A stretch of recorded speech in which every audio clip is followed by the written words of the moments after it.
I instantly recognized it as an American plane, as no Japanese aircraft could fly at that altitude at the time. A Jewish man photographed his own people being murdered but couldn't say they were Jewish. Meanwhile, a handkerchief salesman secretly documented Nazi Paris and died in a concentration camp for it. At the same time, fashion photographers crawled through death camps while editors refused to publish what they saw. Even stranger, one photo showed 11 men eating lunch on a skyscraper beam, but they were actors hired for publicity. And this is just the beginning. These photos were hidden, banned, or faked for decades. Today, you'll see the truth they wanted hidden. Number 11. Ulysses S. Grant fake photo. It's hard to imagine, but one of the most famous Civil War photographs was a complete lie. For more than 100 years, museums, historians, and everyday Americans believed they were looking at a proud moment in history. The image showed General Ulysses S. Grant on horseback surrounded by his men. It appeared in textbooks, hung in town halls, and was accepted without question. But it wasn't real. It was carefully built from 3 completely different photographs stitched together. Around 1902 by photographer L.C. Handy.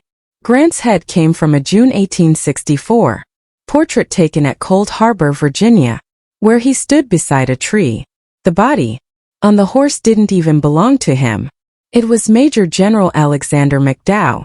M. Cook photographed in July 1864 at Briarwood near Washington, D.C., and the background wasn't filled with loyal Union soldiers. Those men were actually Confederate prisoners captured at Fisher Hill in September 1864, over 100 miles away from City Point. Once you know the truth, the mistakes jump out. Grant's head sits at an awkward angle on McCook's body. His uniform shows only 1 star, even though by then he should have worn 3 as General Chief. The horse has a white sock on its left hind ankle, but Grant's famous horse, Cincinnati, had no such markings. And maybe the strangest clue of all, the soldiers in the background are turning their backs on their so-called general. That would never have happened if Grant had truly been there. Handy had a profitable business selling patriotic images to Civil War veterans. After inheriting his uncle Matthew Brady's negatives in 1896, he began creating pictures that blurred the line between truth and fiction. This fake survived for more than a century, fooling nearly everyone until 2007, when a Sharpied researcher finally raised doubts and contacted the Library of Congress. Only then did the full truth come out. Number 10. Raising a flag over the Reichstag. It was May 2, 1945. The war in Europe was collapsing into rubble and smoke. Ukrainian photographer Yevgeny Kal was climbing the shattered walls of the Reichstag in Berlin. A massive red flag folded under his arm. It wasn't a military issue banner. His uncle had stitched it together from 3 red tablecloths. Haldi had come to capture the final blow to Nazi Germany. But the moment he was about to photograph was not history unfolding. It was history being rewritten. 2 days earlier, Soviet troops had already raised a flag over the Reichstag. German snipers had quickly shot it down. No photos existed.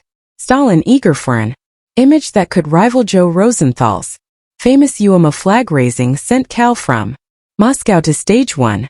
The battle was over. The building was quiet. But the Soviet Union wanted the picture, not the truth. Kal stopped 3 soldiers who happened to be passing by. An 18-year-old private from Kiev named Alex Kovalov, a soldier from Dagestan, Abdul Kam Ismailyov, and Leonid Gorachov from Minsk. None of them had been part of the original flag raising, but now they were the chosen faces of Soviet glory.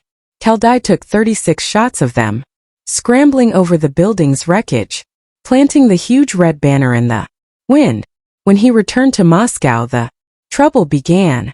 At TSS headquarters, the editor-in-chief noticed something strange. One of the soldiers had a wristwatch on each arm. Looting was a capital offense in the Red Army. Soldiers caught could be shot on the spot. The man in the photo had just been immortalized doing it. The order was simple. The watches must disappear. Cal Dye scratched one out directly from the negative. While he was at it, he deepened the black smoke in the background, making the victory look even more dramatic. On May 13, 1945, the edited photo was published in Agagnac magazine. The world saw it as proof of Soviet triumph, a moment of bravery on the Reichstag rooftop. The truth that it was staged, that the real soldiers had been erased from the story, was buried. The men in the photo were quietly silenced by the NKVD, their names swapped with more politically acceptable Georgian and Russian ones to please Stalin's propaganda machine. Number 9. Lunch atop a skyscraper. In the fall of 1932, the world saw a photograph that seemed to capture pure American bravery. 11 men sitting on a steel beam, their legs dangling 850 feet above Manhattan, eating lunch without a care in the world. It looked dangerous, it looked real, and it fooled millions. What people didn't know was that it was all a setup. The shot was taken on September 20, 1932, during the construction of the RCA building, now called 30 Rockefeller Plaza. 3 photographers, Charles Ebbets, Thomas Kelly, William Leftwich, were on the 69th floor that day, not to document casual workers on break, but to stage a series of publicity shots. The men posed in different scenes, pretending to nap on the beam, playing catch with a football.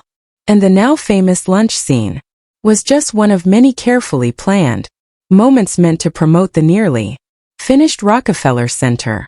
There's even another photograph from the same session showing the workers in completely different positions, proving it was never a spontaneous lunch break. That image rarely makes the rounds, but it strips away the myth and shows the truth. This was marketing, not a miracle of courage. When the New York Herald Tribune published the beam photo on October 2, 1932, they didn't even credit the photographer, and the illusion remained intact. The men on the beam were real iron workers, many of them Irish immigrants like Mattie Onassis and Sonny Glenn, but they weren't taking a normal break from their jobs. They were specifically hired and placed there for the shoot. Some experts even believe there might have been a completed floor just a few feet below them, which would make the whole death-dying image even more staged than anyone imagined.